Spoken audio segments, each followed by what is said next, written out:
আসসালামু আলাইকুম ও রহমতুল্লাহ। আজকের আমরা তাখতি নাম্বার 13-তে তাসদিদ নিয়ে আলোচনা করব। যে চিহ্নটা দেখা পাচ্ছে এটা হলো তাসদিদ।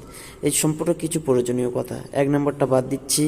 2 নম্বরটা দেখেন, যে অক্ষরের উপর তাসদিদ থাকে, এই যে তাসদিদটা দেখছে, এই অক্ষরটা এই তাসদিদ, যে অক্ষরের উপর তাসদিদ থাকে সেই অক্ষরটিকে দুবার পড়তে হয়। প্রথমে পূর্বের অক্ষরের সাথে মিলিয়ে, আর দ্বিতীয়বার কেবল সেই অক্ষরটি। মানে এখানে দেখে নেন, যেমন বার উপর তাসদিদ আছে, এই বাটা প্রথম পূর্বের অক্ষর মানে হামজার সাথে বানানো হবে, তারপর নিজে নিজে বানানো হবে সেই অক্ষরটি, মানে নিজে নিজে, বা যাবার বা, হামজা বা যাবার আব, বা যাবার বা আব্বা, এমনইভাবে। 3 নম্বরে দেখেন, যখন নুন এবং মিমের উপর তাসদিদ হয় তখন গুণনা করা ওয়াজিব। সব সময় গুণনা করা ওয়াজিব নয়। দেখেন দেখেন এখানে নুনের উপর তাসদিদ আছে, মিমের উপর তাসদিদ আছে, স্রেফ এই 2 জায়গায় গুণনা হবে। আযুন্নু সুম্মা, এই গুণনা দিতে হবে। গুণনা কার বলে? নাকের মধ্যে আওয়াজকে কিছুক্ষণ বন্ধ করে রাখার নাম গুণনা। যেমন আন্না, এই নাকের মধ্যে ধরে রাখলাম, হামজা নুন যাবার আন, নুন যাবার না, আন্না, এটা হলো কি গুণনা। ধরেন কেমন ভাবে পড়তে হয় দেখেন, হামজা বা জাবার আব, দেখেন বার উপর তাসদিদ আছে, ওই জন্য বাটা আগের অক্ষরের সাথে মানে পূর্বের অক্ষরের সাথে মিলিয়ে হচ্ছে। আর বা জাবার বা এবার নিজে নিজে বানানো হচ্ছে, এই যে কায়দায় বলেছে ওই রকম ভাবে।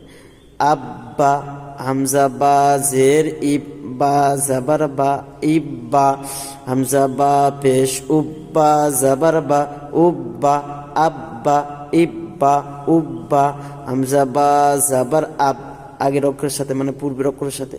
বা জের বি, কেবল সেই অক্ষরটি।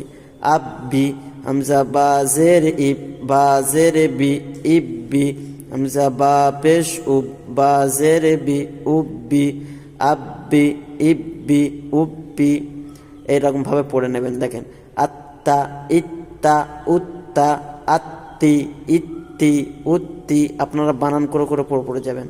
ইজ্জা, ইজ্জি, ইজ্জু, বানান দেখেন, হামজা জিম জের ইজ, জিম জাবার যা, ইজ্জা, এইভাবে বানান করবেন। উজ্জা, উজ্জি, উজ্জু, আব্বান, ইব্বান, উব্বান, হামজা বা জাবার আব্বাদু জাবার বান, আব্বান, হামজা বা জের ইব, প্রথম আগের অক্ষর সাথে বানানো হয় মানে পূর্বের অক্ষর সাথে, তারপর নিজে নিজে। বাদু জাবার বান, ইব্বান, হামজা বা পেশ উব, বাদু জাবার বান, উব্বান, আব্বান, ইব্বান, উব্বান, আব্বিন, ইব্বিন, উব্বিন, বাব্বুন, বিব্বুন, বুব্বুন, তাব্বান, তিব্বিন, তুব্বুন, জাব্বা, জিব্বা, জুব্বা, জাব্বি, জিব্বি, জুব্বি, ফা, ফা আইন যাবার ফা, আইন যাবার আ, ফা, ফা আইন যাবার ফা, আইন আলিফ যাবার আ, ফা, কুভি, কাফাও পেশ কুওয়াও জের ভি, কুভি, তাওয়া, সুজ্জি, আদ্দা, হাজত পেশ হুজ্জত পেশ জু, হুজ্জু, হাইয়া, আলাইয়া, আইন যাবার আ, লামিয়া যাবার লাই, আলাইয়া যাবার ইয়া, আলাইয়া।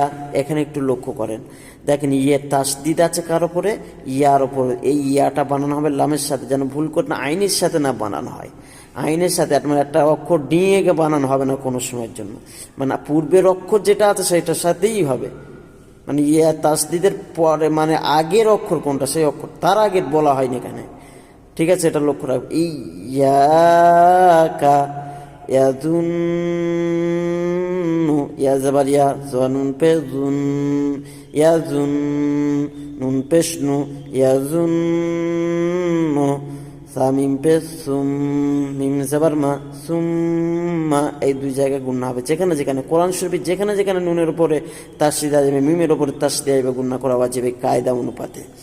সুইয়িরাত, সুইয়িরাত, সিনিয়া পেশ সুইয়া জের ই, সুইয়িরাত, তাজবার রাত, সুইয়িরাত, সিনা আইন পেশ সু, আইন জের ই, সুই, রাত তাজবার রাত, সুইরাত, উত্তিলাত, আইন তো পেশ উত্তা জের তি, উত্তিলাম তাজবার লাত, উত্তিলাত। এইরকম ভাবে আপনারা বানান করে করে খুব সুন্দর করে পড়ে নেবেন। দেখবেন আপনাদের জন্য কোরআন পড়া আল্লাহ তাআলা সহজ করে দেবেন। ভালো লাগলে অবশ্যই আমাদের ভিডিওটাকে আপনারা বেশি বেশি শেয়ার করবেন বন্ধুদের কাছে। এই রমজান মাসে অনেক অনেক সওয়াবের অধিকারী হবেন। একটা নেকি করলে এই মাসে 70টা নেকির সমান সওয়াব দেওয়া হয়, এবং একটি ফরজ আদায় করলে 70টা ফরজের সমান সমান নেকি হয়, এবং একটি নফল ইবাদত করলে একটা ফরজ ইবাদতের সওয়াব দেওয়া হয়।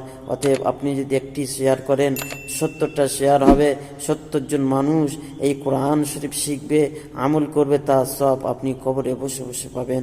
আল্লাহ তাআলা আমাদের আমল করার তৌফিক দান করুক। আসসালামু আলাইকুম ওয়া রাহমাতুল্লাহি ওয়া বারাকাতুহু।